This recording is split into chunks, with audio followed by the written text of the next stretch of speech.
Welcome to Joy News at 6.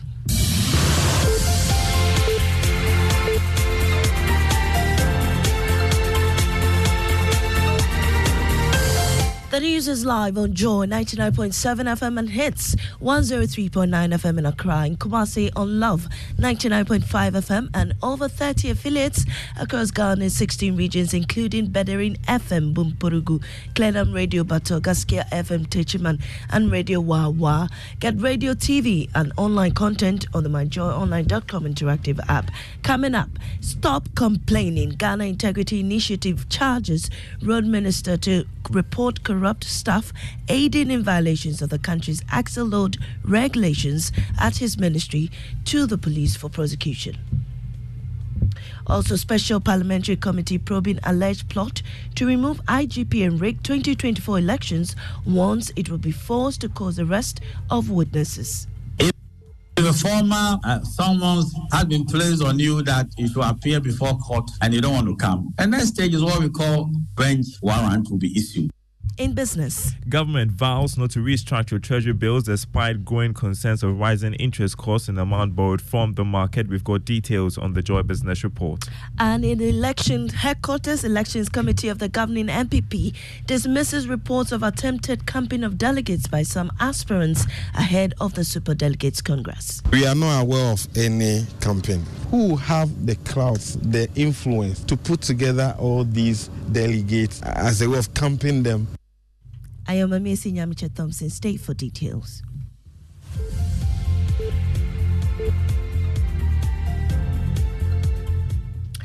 Now, the Ghana Integrity Initiative has asked the Roads Minister, Kwesi Amoakwata, to remove or go beyond the rhetoric and report staff aiding in violations of the country's axle load regulations. The sector minister alleged that there are many corrupt people at his ministry helping drivers evade the payment of tax and flouting laws. Because we have some of our unpatriotic brothers and sisters who prefer money to protecting our road infrastructure, because people want money in their pockets. There are people in my own ministry who are involved in this kind of thing. We have a number of axle load centers from here to Paga, a number of them, but they pass through.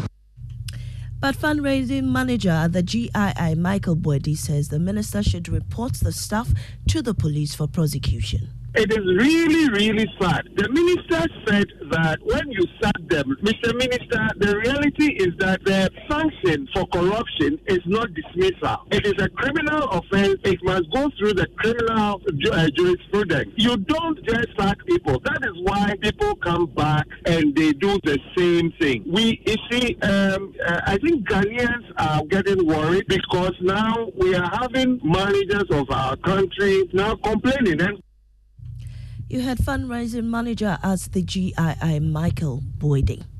Now, the Special Parliamentary Committee probing the alleged plot to remove the IGP and rig the 2024 elections is warning it will be forced to cause the arrest of witnesses. Yesterday, the star witness in the case, former NPP Upper West Regional Chairman Bugri Nabu, in whose house the secret recording was alleged to have been done, failed to show up with the excuse that he was unwell. The committee was forced to adjourn. Speaking to Joy News last night, Chairman of the committee, Samuel Atachia, said they will involve the police if witnesses fail to honor their invitation. If a former summons has been placed on you that you should appear before court and you don't want to come, and next stage is what we call bench warrant will be issued, but we are not in bench. So the proper, processes will be issued, and the police who work with the parliament will effect it for us. You mean the parliamentary police? Yes, the orders of the committee will be carried out by the police who assist us in trying to run parliament. It's as simple as that. Meanwhile, Vice Chairman of the committee, James Agaga, says the committee will consider interrogating some of the witnesses in camera. I don't see how injurious our work would be to national security. The committee wields the powers of the High Court in dealing with witnesses. And so, in the wisdom of the committee, if it becomes apparent that the line of testimony of a witness could be injurious to national security, the committee would advise itself. We could decide that, listen, given the sensitive nature of the testimony, we would want to have that behind closed doors. You advised Chairman of the committee, James Agalga. Election Committee of the governing NPP has denied reports of campaign of delegates by some aspirants ahead of the Super Delegates Congress. According to the committee, such reports have not been proven and should be ignored. Director of Research and Elections Evans Nemako, however, said the committee is satisfied with conduct of the aspirants and promised a free and fair electoral process. We are not aware of any campaign. The delegates for this special electoral college are senior members of this party. We are looking at members of parliament, we are looking at sector ministers, we are looking at regional ministers, we are looking at external branch delegates, wings delegates, national council members, national executive committee members, founding members, national council of elders, who have the clout, the influence to put together all these delegates as a way of campaigning them to influence their voting pattern. In a related development, the opposition National Democratic Congress has announced new appointments to key positions in the party. Professor Joshua Alabi, Dr. Samuel Sapong, and Abdul Rauf Khalid are now part of the party's vice chairman. Dr. Edward Omanebwama is now the NDC's Director of Elections, IT, while Godwin Kujo Tamaklo is the party's Director of Legal Affairs. Former Deputy General Secretary of the NDC, Dr. Peter Bwama Otukuno, also heads the inter-party relations of the party. Now moving on, President Akufo-Addo is making a strong case for the reform of the United Nations and the global financial architecture, which he argues is in deep crisis. The president is attending the 15th BRICS Summit in Johannesburg, South Africa, says the global reform agenda must start with a shift in the composition of the United Nations Security Council, which he says does not reflect contemporary times.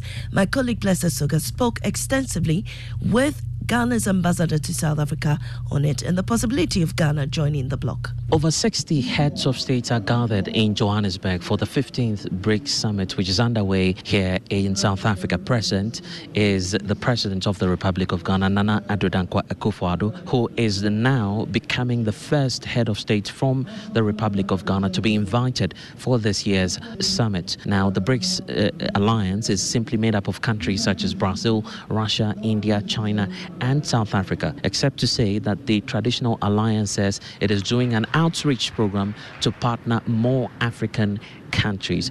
Ghana has not made the final decision yet to be a member of BRICS, except to say that in my interaction with Ghana's ambassador to South Africa, Charles Oredu, he disclosed that some propositions and considerations may be made in the coming days. I think now there's that collective goal that, let's expand. But then how do you do it and when do we do it? So that's the edge. We want to get this thing done as quickly as possible. So like you said, in 1945, things were totally different from 1945. The issues then were totally different. But now look at what we face. Even Africa as a continent, the other third world countries. And even now we have emerging global, superpowers. So we need to look at all this and then see how, especially within the African continent, we can take advantage of this expansion and then push ahead some of the concerns that we have. And to some entertainment, musician Kwamina MP, known for his hit songs such as Choco and Enjoyment Minister, has decided to ditch Afro beats for South Africa's Amapiano in his new album Warm Up. He spoke to Andy Dusty on Hits FM. Here are excerpts. I feel like I haven't really released songs that are very danceable. So I was like, this is the time. Let's just put some danceable songs together on a piano, 6 songs, and then give it to But why am a piano? Is there a target? What's the target? We were just trying to get to people from the clubs, people who want to dance, people who are like looking for like a playlist to, I'm a piano playlist. We don't really have that. And you heard Kwamina MP musician in an interview with Andy Dusty on Hit 7, bringing us to the end of the bulletin. In our top story, the Ghana Integrity Initiative charges the roads minister to stop complaining and report staff aiding in violations of the country's axle law regulations at his ministry to the police for prosecution. I am Amiesi Nyamiche Thompson. Business is next on the Super Morning Show.